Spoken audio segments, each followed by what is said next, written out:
en torno al archipiélago. El propio presidente Menem encabezó hoy en aguas del Atlántico Sur, a bordo del rompehielos Almirante Irízar, el homenaje a los caídos en aquella circunstancia. El primer mandatario no descartó que Argentina pida a los organismos internacionales que el hundimiento del Belgrano sea declarado crimen de guerra. Aquel ataque británico produjo 323 muertos en la flota argentina y fue sin dudas el detonante final de una guerra que ya no pudo ser evitada. Bueno, nuestra misión del día sábado 1 de mayo era el acercamiento a la flota inglesa que había llegado el día antes al este de las Islas Malvinas. Yo llevaba a bordo ese día 1093 tripulantes. Habíamos zarpado el 16 de abril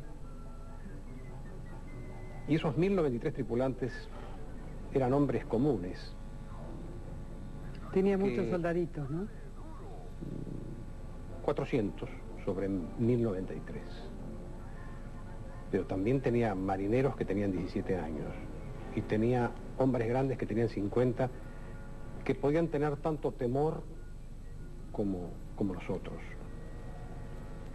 Y dentro de eso que es la misión a cumplir, se va formando un equipo a bordo del crucero, del cual, señora, debo de decirle que estoy sumamente orgulloso cada día más por la forma como ese equipo de 1093 hombres se comportó en el adiestramiento, en la preparación del buque, en la preparación del material. Y sobre todo en el hundimiento del buque. Y luego en el hundimiento. Esa mañana del 2 de mayo, ya estábamos nosotros cumpliendo otra orden o una misión también de estacionarnos en una zona determinada. Que estaba fuera de la llamada zona de exclusión que había fijado los ingleses. Fuera de la llamada zona de exclusión. Nosotros habíamos orillado la zona de exclusión, pues estábamos volviendo no para el continente, como se dijo en muchos lugares, sino a una zona táctica asignada. Y en este momento son las 2 de la tarde, a las 16 horas. De aquí a 2 horas y hace 12 años, mientras yo subía al puente de comando, habiendo salido del cifrario y de la central de comunicaciones, siento esa explosión, sentimos esa explosión, tan extraña, porque fue inédita para todos nosotros, desde el comandante hasta el cognito. ¿Qué era? Yo inmediatamente me di cuenta que era un torpedo, porque a los 3 o 4 segundos viene la segunda explosión del segundo torpedo. El primer torpedo es un torpedo, yo lo denomino maldito, porque es el que pega en el centro del buque, en la sala de máquinas, un compartimento extremadamente grande. El segundo pega en la proa y hace caer 15 metros de la proa. Limpia la proa como si fuera cortada con un cuchillo.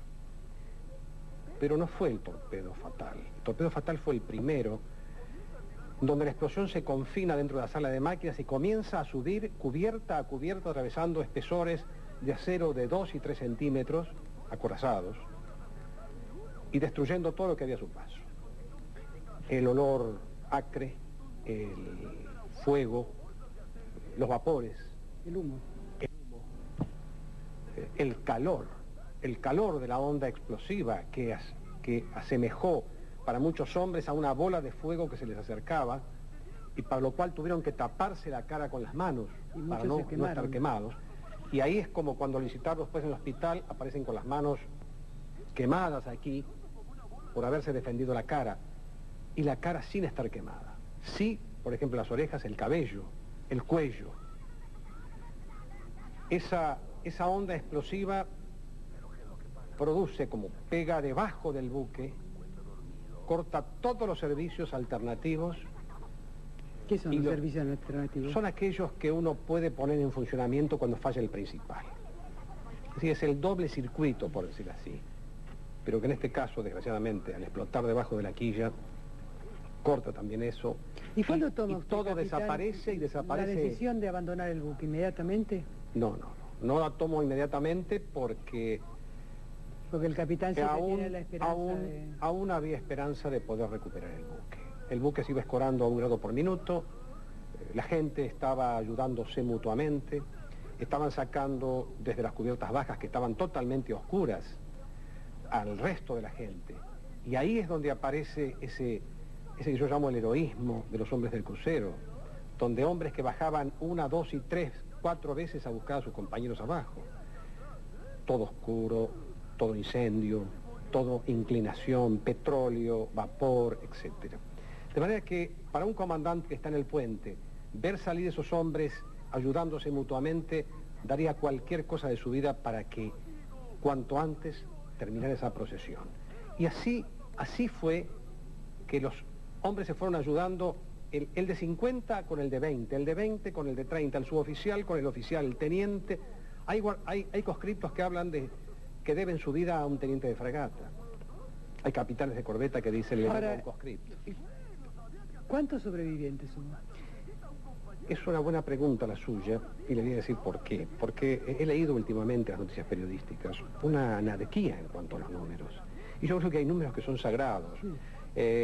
Sagrados son, por ejemplo, que el crucero tenía 1093 hombres.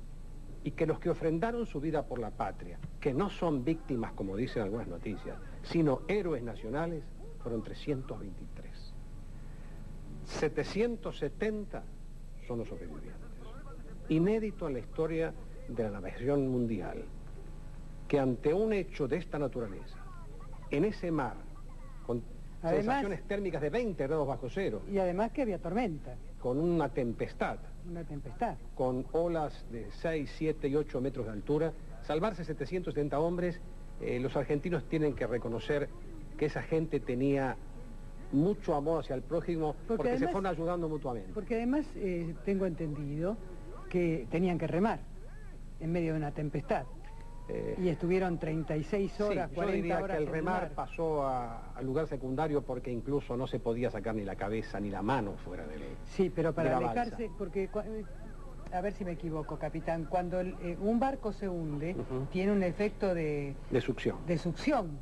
Entonces tuvieron que alejar. ¿Cómo se alejaron del barco? Remando. Mire, con respecto a esto, un conscripto, al llegar a Puerto Belgrano, dice lo siguiente: y el crucero se hundió tan noblemente como fue su vida. ¿Sabe por qué? Porque en su vuelta, en su ida despacito hacia el fondo del mar a 3000 metros de profundidad, no se llevó ninguna balsa.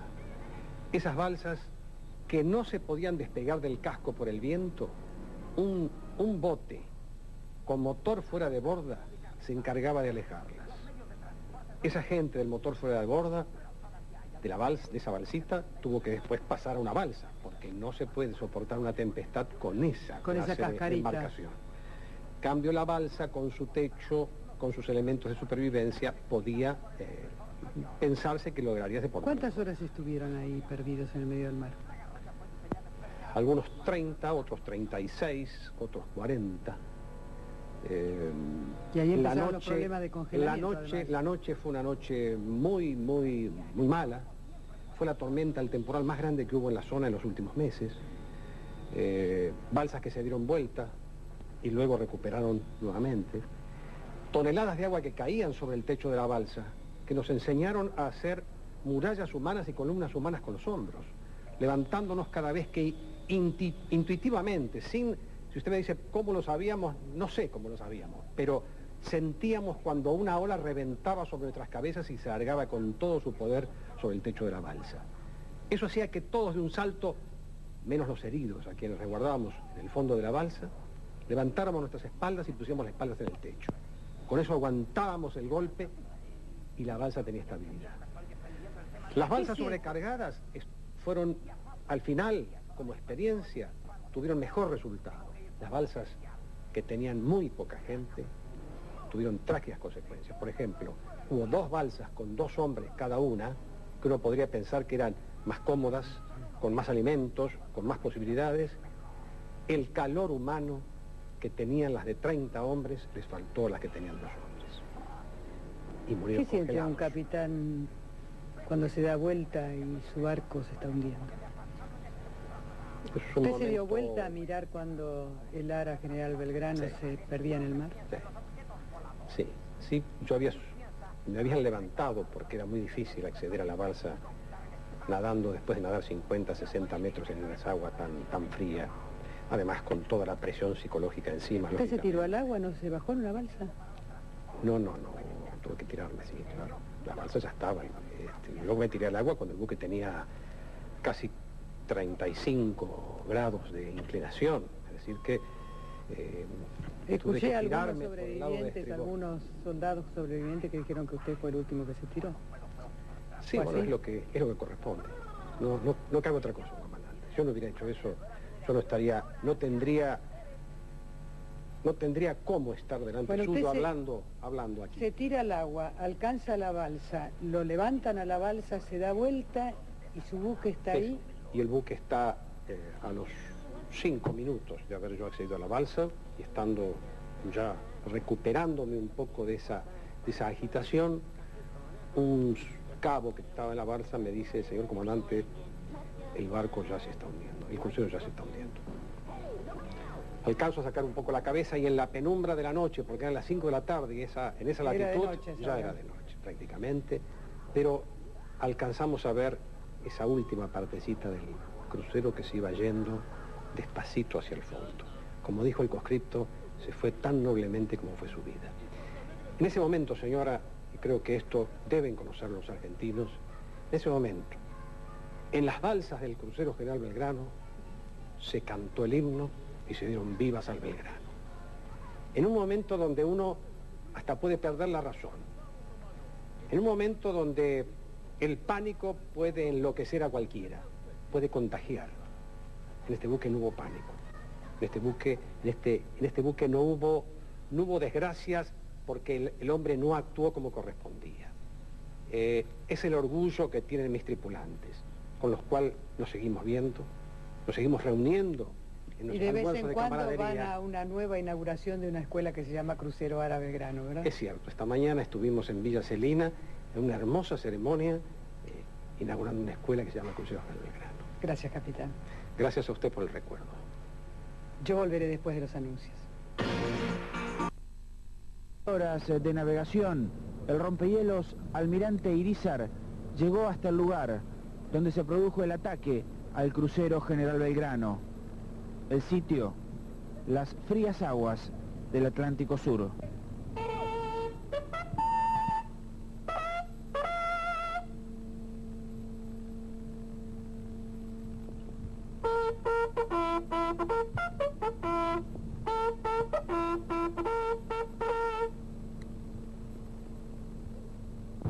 Tripulación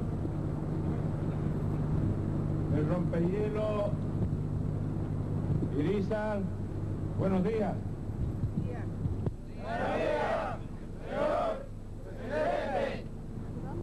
Militares y los familiares de los marinos que murieron tras el hundimiento del crucero estuvieron presentes. El acto comenzó con la lectura de una referencia histórica acerca del hundimiento del crucero General Belgrano. Posteriormente, el obispo castrense, Monseñor Norberto Martina, rezó un responso en memoria de los muertos, tras lo cual el presidente Carlos Menem realizó un discurso alusivo. Unas muy pocas palabras para expresar como comandante en jefe de las Fuerzas Armadas, presidente de la República y un hermano de ustedes, el agradecimiento por que vuestros hijos, hermanos, familiares, jóvenes argentinos hayan ofrendado la vida en defensa de la soberanía de la patria. Es conveniente, por más que transcurran los años, recordar a esas víctimas en forma constante. Si Dios nos permite, quizás el año que viene, para esta misma fecha, estén otros familiares de las víctimas del crucero General Belgrano para rendir homenaje a sus muertos, como lo estamos haciendo aquí y ahora nosotros. Yo le pido a Dios que los bendiga y que siga teniendo en su gloria a quienes cayeron en defensa de la patria. Muchísimas gracias. El acto concluyó con el lanzamiento a las aguas del Atlántico Sur de ofrendas florales en nombre de la Presidencia de la Nación, de la Armada, de los familiares de los marinos caídos y de la Federación de Veteranos de Malvinas. Cuidado, cuidado, cuidado.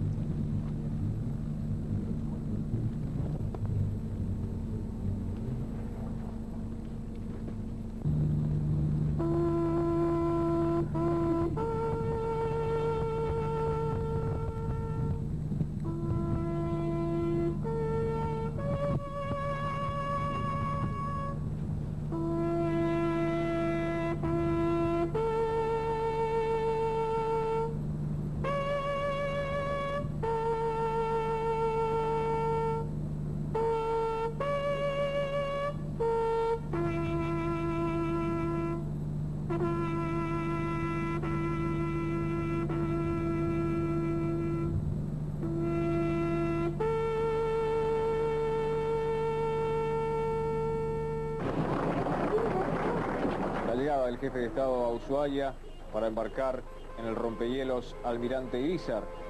Esto era aproximadamente a las 6:30 de la tarde de ayer, cuando un jefe de Estado se hacía presente en medio de un frío glaciar y era recibido por las autoridades de la nave en la cubierta, también por mucha gente que lo esperaba, muchos de ellos excombatientes que esperaban el momento de recibir al jefe de Estado antes que éste rindiera su homenaje a buena parte de las víctimas de la guerra de 1982. El presidente Carlos Menem sostuvo hoy, mientras ya navegaba rumbo al lugar donde fuerzas británicas hundieron el crucero General Belgrano en la guerra de las Malvinas, que esas islas y su mar territorial van a volver pronto a formar parte en los hechos de nuestro territorio. Carlos Menem calificó de crimen de guerra la acción de las fuerzas británicas y no descartó la posibilidad que la Argentina reclame ante organismos internacionales la declaración como tal del hundimiento del crucero General Belgrano. Como decíamos hace un instante y vemos allí en imágenes, el presidente embarcaba ayer, poco después de las 6 de la tarde, en el rompehielos Almirante Irízar, que zarpó 2 horas más tarde desde el puerto de Ushuaia, con los jefes de las 3 Fuerzas Armadas, el canciller Guido Di Tella, el ministro de Defensa Oscar Camilión, miembros de la Federación de Veteranos de Guerra y una delegación de 65 familiares de víctimas del hundimiento. También embarcó la secretaria de la Función Pública.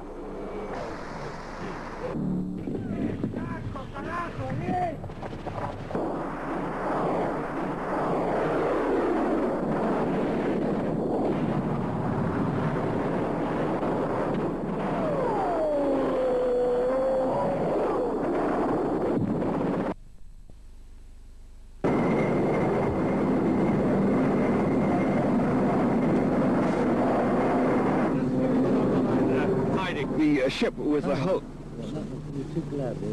The ship with the hole in the side is HMS Antelope.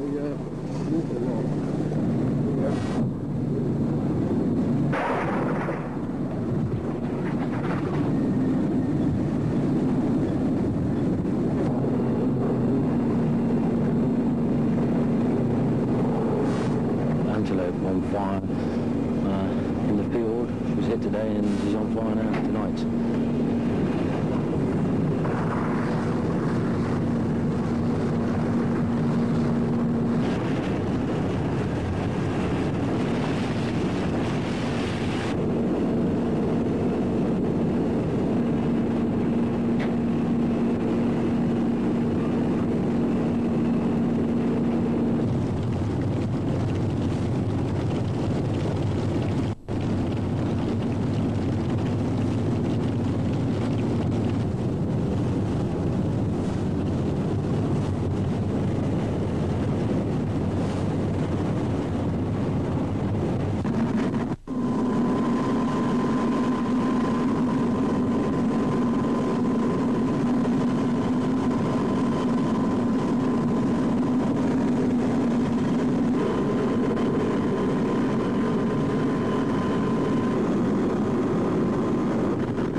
black kids surround him and let's get him away. Vamos a darle...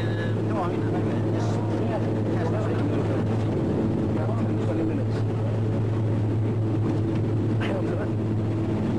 ¿Qué es otro? Tiene usted, señor.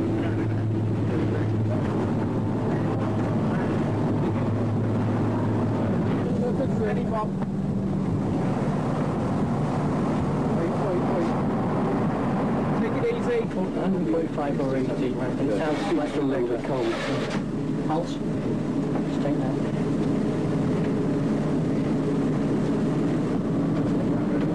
More shallow, but no stronger.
Muggins playing silly buggers. I'm going to have to go and sit here, okay, mate? Bubbles, go. Oh, we've got the places on the clutch. You've got his laces on the clutch.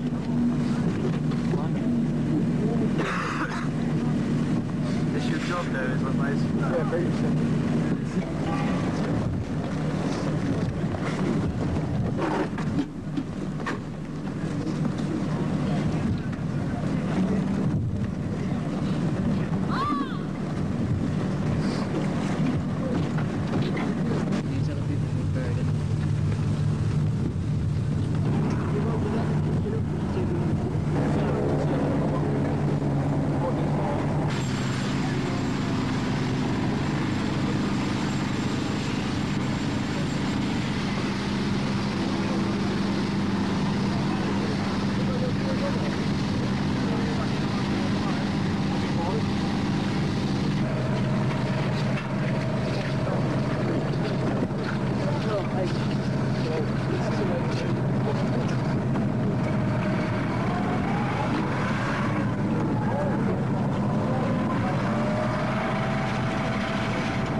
Which one do you think is the entrance wound and entrance wound? Entrance and exit.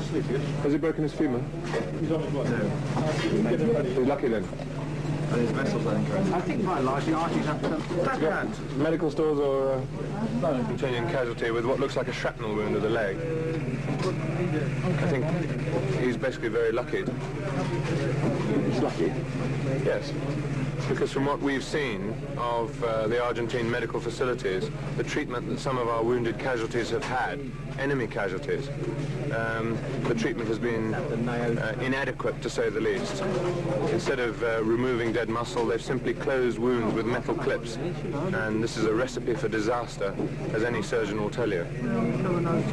Conditions are somewhat arduous. The light is limited. We've only got a small 6 kilowatt generator outside, and fuel for that is we'd expect to see even in the grounds of a hospital back home. They're very grubby, but we're dealing with fit young men who've got good resistance to infection. Well, there's one specifically bought for you, because what we do is we cool them and issue them on the top bed.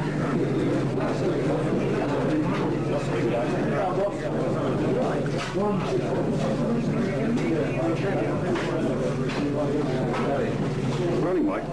You've had...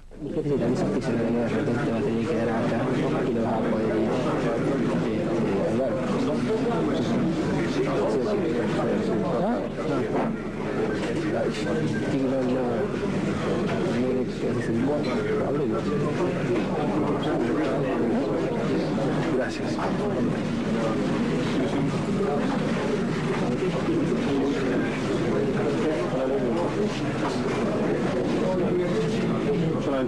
Just un partido trasero al fútbol.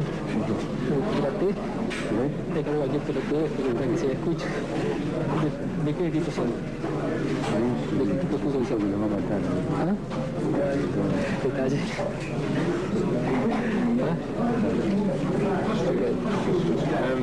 Can I just ask you, so this is Dr. Fernando Miranda, this is Mr. Mike.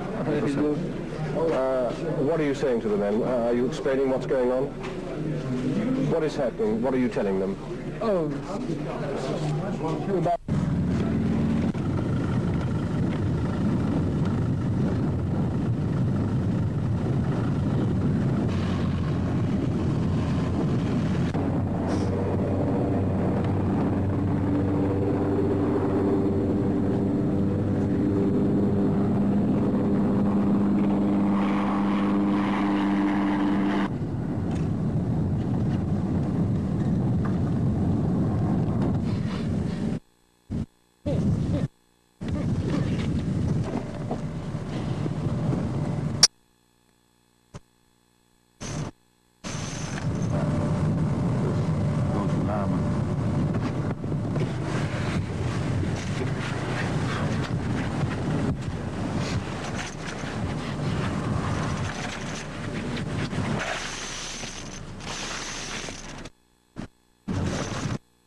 bombs.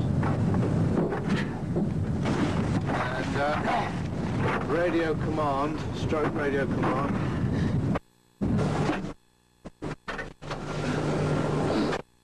Which line? I want to go down a bit in the elevation.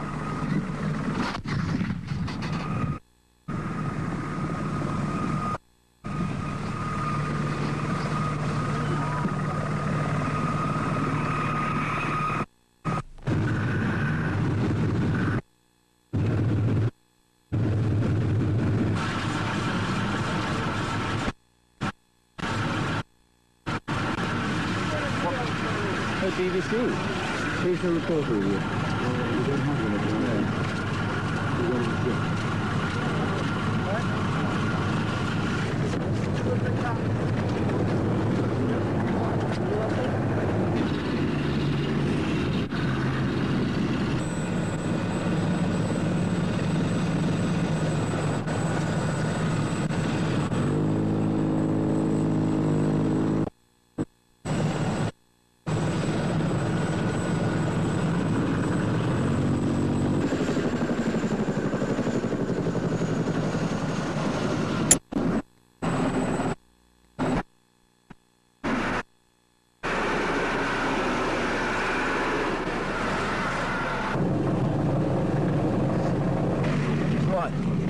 Thank you.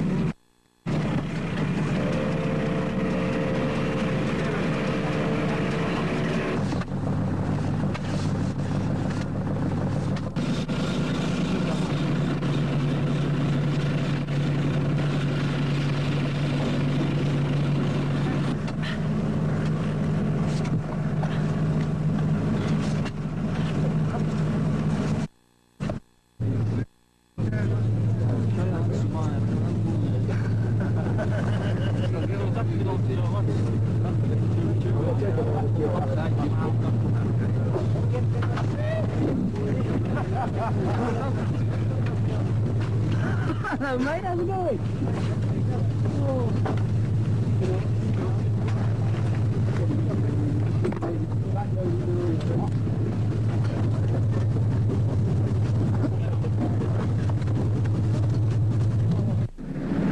To the Baltic Ferry.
section, mate.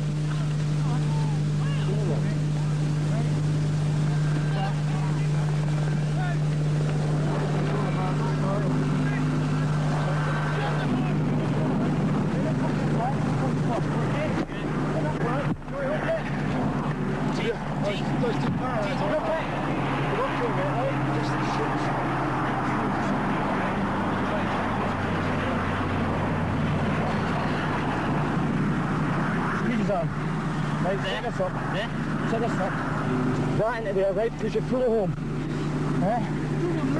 What is it? Sold. Is it? It's old. Oh, what about this one? Swap up his house. You want this one right here? No, just cold. This. It's quick, get the short squeeze his arm. Let's do that, hang on, watch. Yeah.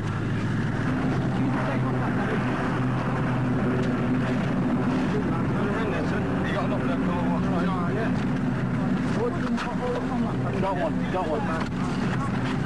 Okay, thin out, I don't want too many people around here. Stretcher. No bandage. Breathing.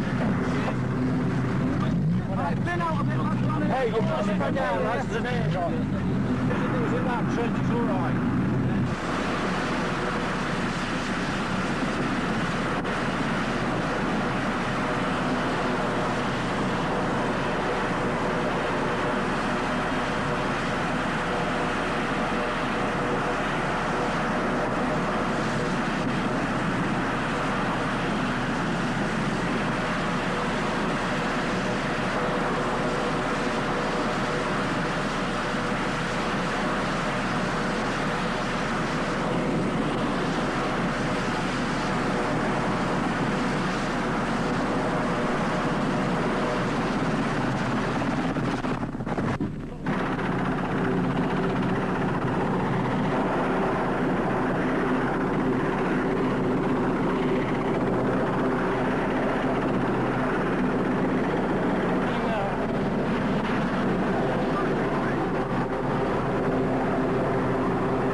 This isn't gonna sound. You must be looking for another harness chicken.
There he is. Bob's just left. Is he?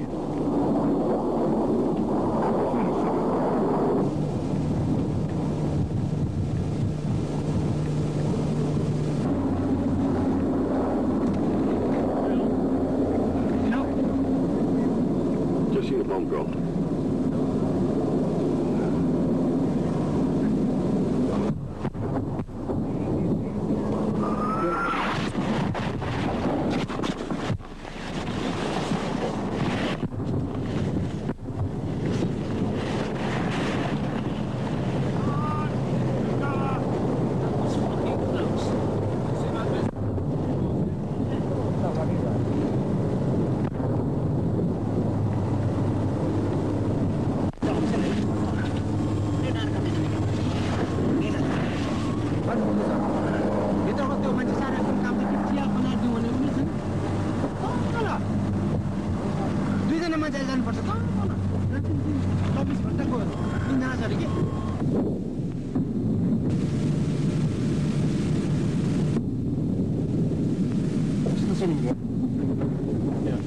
Running towards, yeah, I see.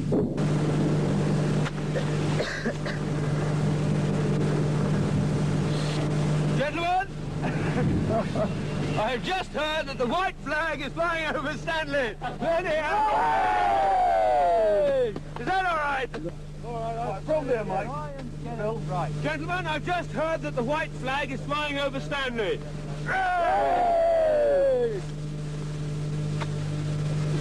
Is that all right? Running.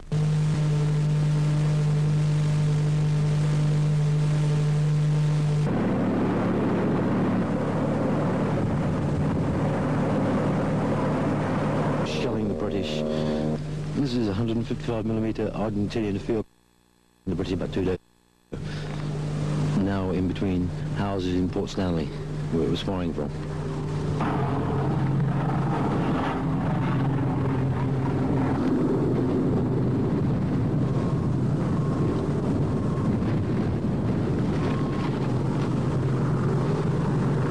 From 20 past. Oh, no.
this area.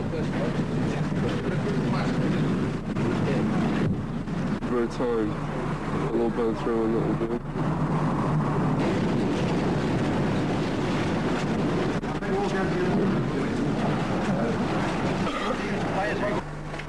Right, this is some shots taken inside a school.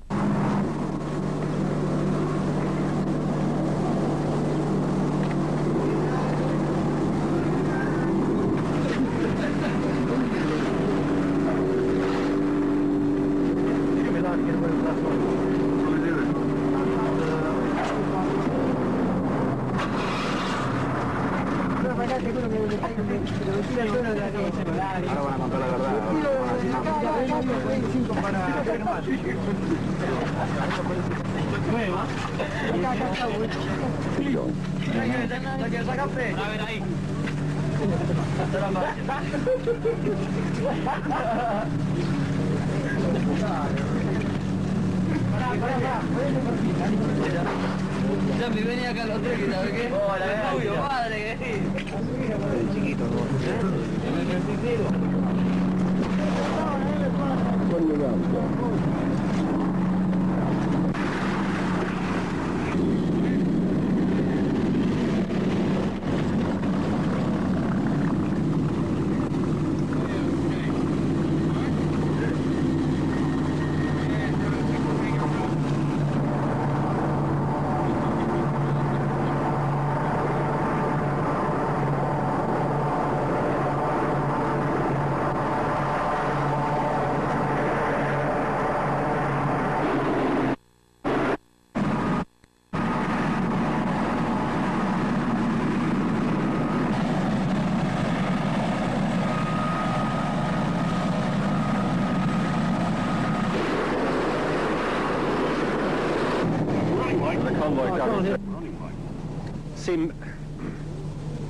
But the problem is to keep them fit and well. It would have been no problem at all if General Galtieri had shown some sense of urgency, some anxiety to have them home. But he hasn't. Nothing could be more humiliating for him and his junta than the arrival of 10,000 men without victory, without their guns, without even their bootlaces. A defeated army returning to their motherland.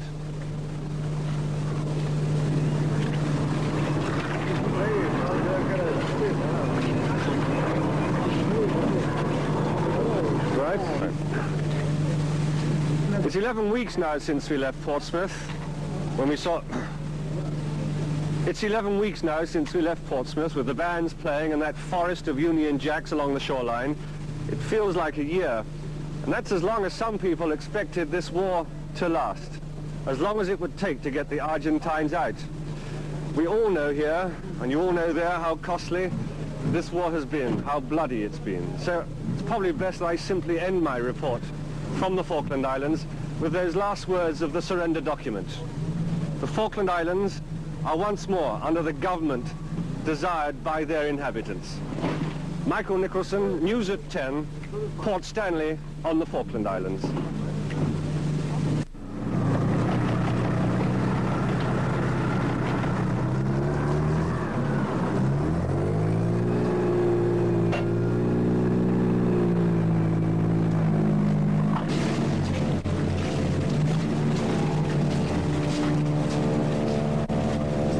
The surrender document was signed by General Menendez and by General Jeremy Moore. It read, in Port Stanley at 9 p.m. 14th of June 1982, Major General Menendez surrendered to me all Argentine forces in the East and West Falklands together with their impedimenta. Arrangements are in hand to assemble them for their return to the Argentine together with their arms and equipment and to mark and make safe their munitions. The Falkland Islands are once more under the government desired by their inhabitants. God save the Queen. Okay? It's been a long and at times dangerous journey getting here, but winning this battle has done nothing to remove the underlying problem. I've been talking to some of the Argentinian prisoners, and they still believe that these islands are Argentinian. They believe it sincerely, and they believe it passionately. Equally, the Falkland Islanders have had their beliefs reinforced that they must remain British. It's a deadlock. But if long-term peace and tranquility is to return, there has got to be a solution. Okay, all right. It's been a long and at times dangerous journey getting here, but winning this battle has done nothing to the underlying problem. I've been talking to some of the Argentinian prisoners, and they believe that these islands are Argentinian, and they believe it passionately and sincerely. Equally, the Falkland Islanders I've talked to have had their beliefs reinforced that they must remain British. It's a deadlock, but if these islands are to return to peace and tranquility, a long-term solution has got to be found.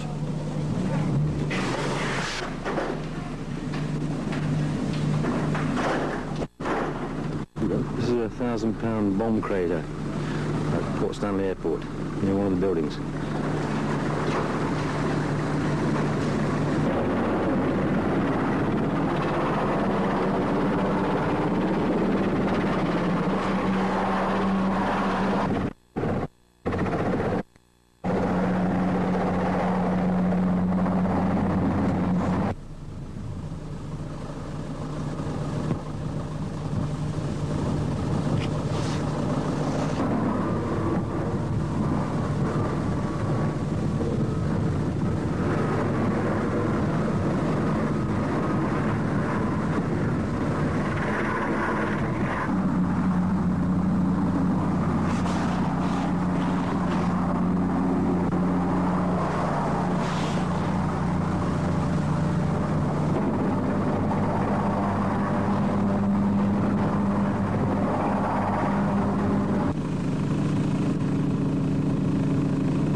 This is a piece of extra commentary to go with the scenes shot at the airfield in addition to what you already have on the small cassette tape. The airfield is an extraordinary sight. It looks like a refugee camp with long lines of men trudging through the mud. They've set up bivouacs to protect them from the sea winds, using whatever they can scavenge. The British have left them to their own devices. British representative here, just sentries on the road to town. There's nowhere else to go, nothing to do, but